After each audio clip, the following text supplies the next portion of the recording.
Bienvenidos a un nuevo episodio de Explorando las mentes que moldearon el pensamiento. Hoy, nos embarcamos en un viaje para explorar la mente de Friedrich Hayek, quien en respuesta a Marx y su legado, defendió la libertad individual y la eficiencia del mercado. Con el paso de las décadas, el pensamiento de Marx fue ganando adeptos y a principios del siglo XX vimos cómo sus ideas se materializaban en revoluciones y nuevos estados socialistas. Pero como suele suceder en la historia del pensamiento, las ideas dominantes invitan a contrapartes y críticas. El siglo XX, con su telón de fondo de Guerra Fría, fue testigo de una batalla ideológica sin precedentes entre capitalismo y comunismo. Mientras la Unión Soviética y sus naciones aliadas adoptaban el marxismo-leninismo, en Occidente, economistas y filósofos comenzaron a reflexionar sobre las virtudes y vicios del mercado libre y la intervención estatal. John Keynes, por ejemplo, propuso una tercera vía, argumentando que cierta intervención estatal era necesaria para estabilizar las economías capitalistas. Pero fue Friedrich Hayek quien se alzó como una voz prominente en contra del intervencionismo excesivo y la planificación centralizada. Nacido en el corazón de Europa, en una Viena intelectualmente vibrante, Hayek vio el creciente socialismo y keynesianismo con preocupación. Creía que aunque bien intencionados, estos sistemas subestimaban la complejidad de la economía humana y el valor de la libertad individual. Entonces, ¿cómo llegamos de la visión revolucionaria de Marx a la defensa apasionada de Hayek sobre la libertad económica? Eso es lo que exploraremos hoy, mientras nos adentramos en un siglo lleno de conflictos, debates y evolución intelectual.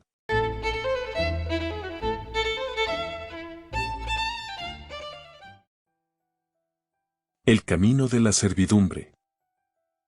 Antes de sumergirnos en la profundidad de las ideas, quiero que nos traslademos brevemente al año 1944. El mundo estaba inmerso en el caos de la Segunda Guerra Mundial, y en medio de esa devastación, Friedrich Hayek presenta al mundo su obra, El camino de la servidumbre.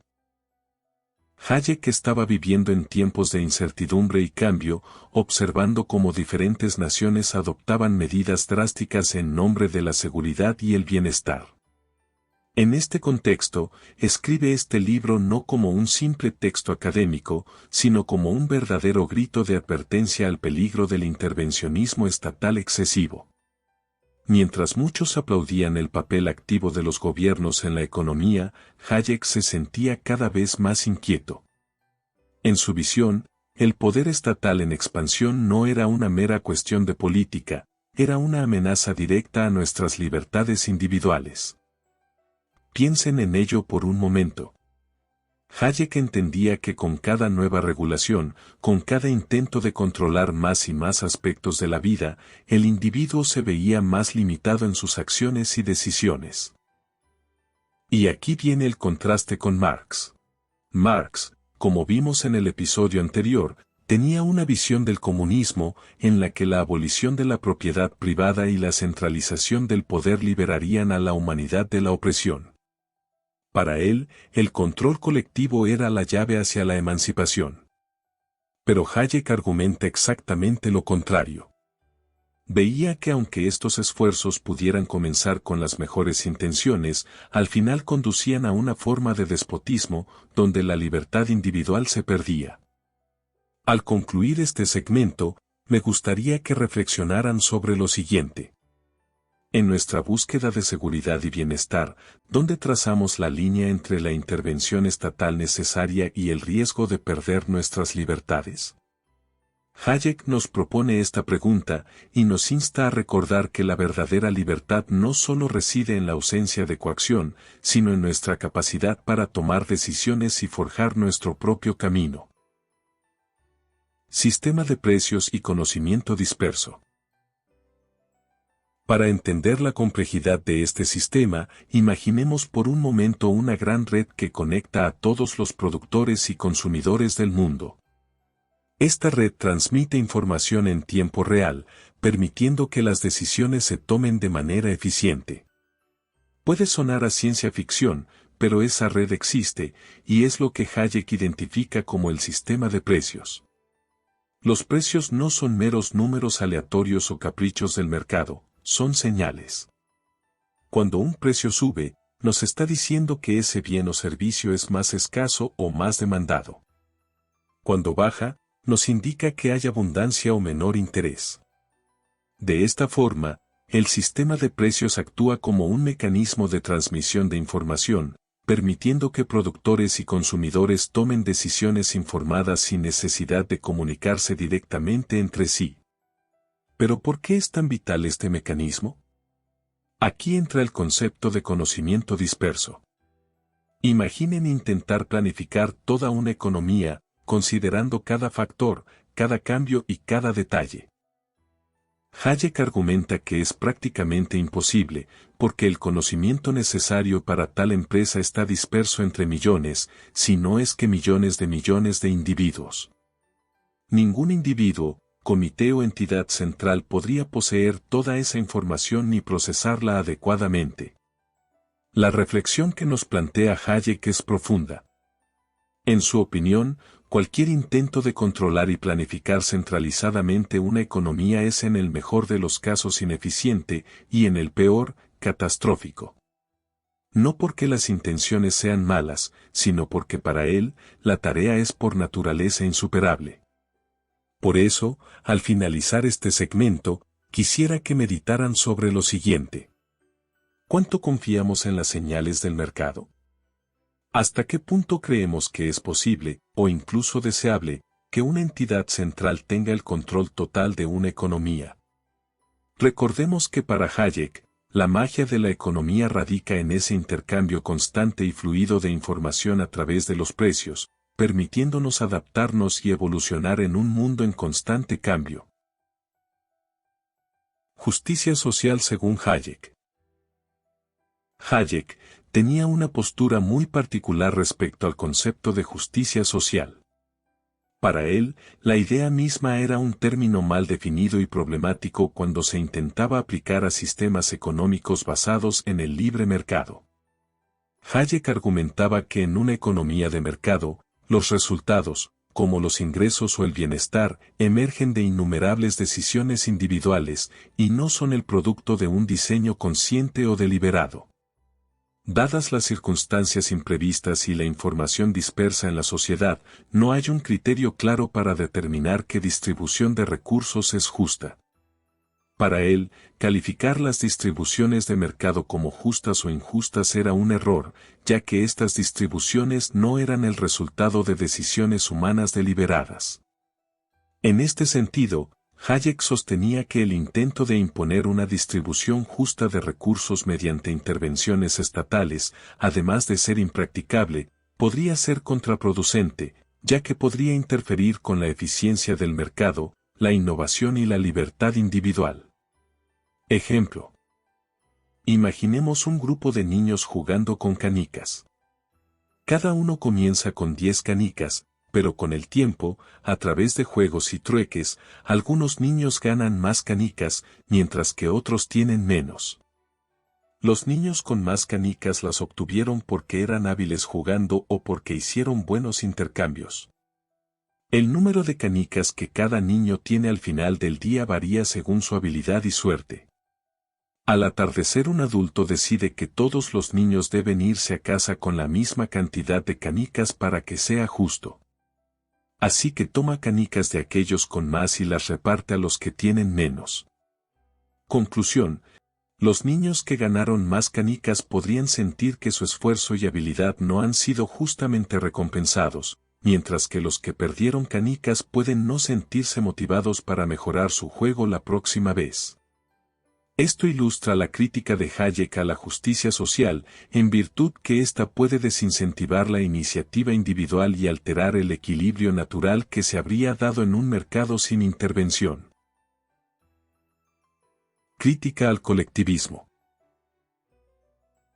Para comprender a fondo la crítica de Hayek al colectivismo, es útil observar el experimento más ambicioso de planificación centralizada del siglo XX, la economía planificada de la Unión Soviética. A través de este prisma, podemos entender mejor las inquietudes y advertencias de Hayek.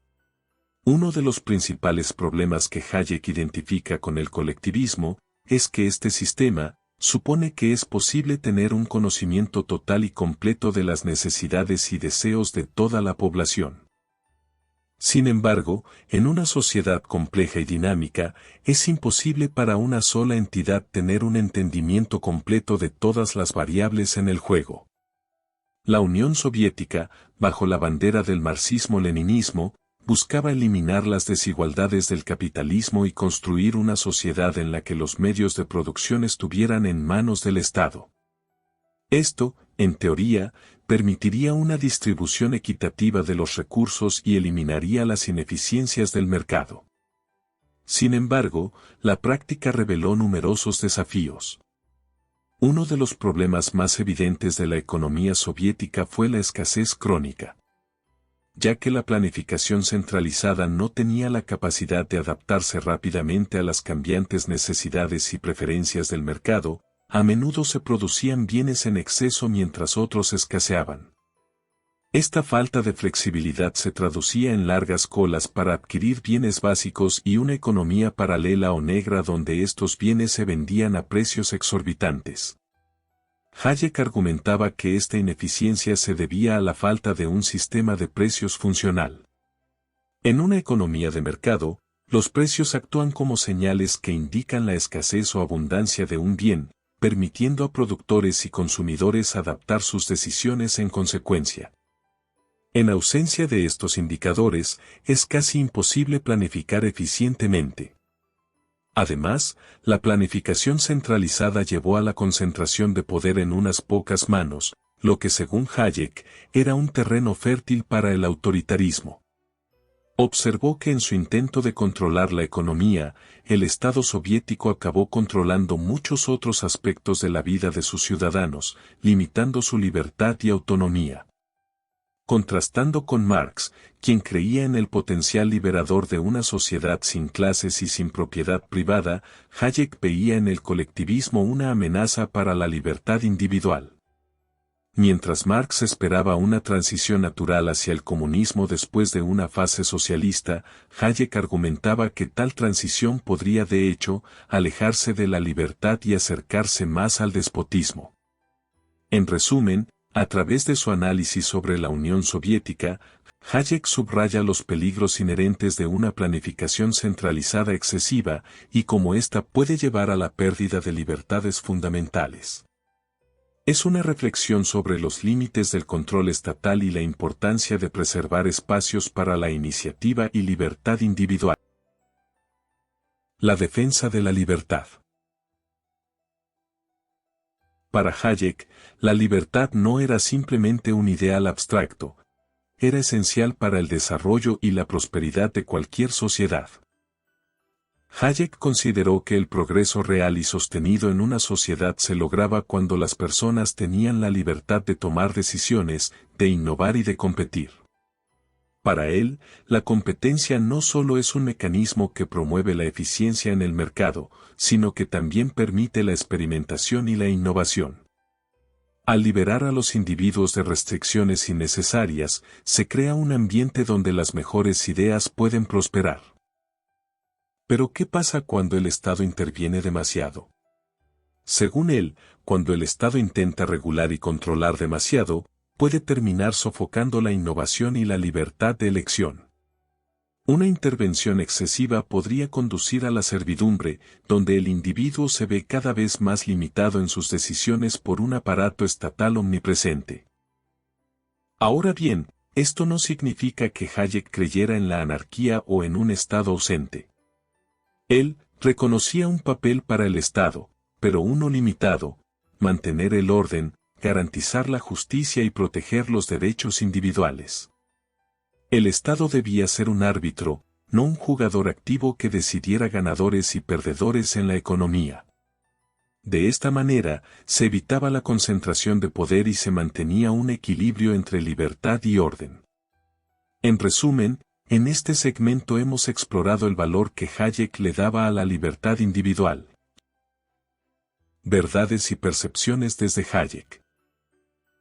La economía, a diferencia de las ciencias puras, se sumerge en las acciones y decisiones humanas, lo que inevitablemente la torna más compleja y subjetiva.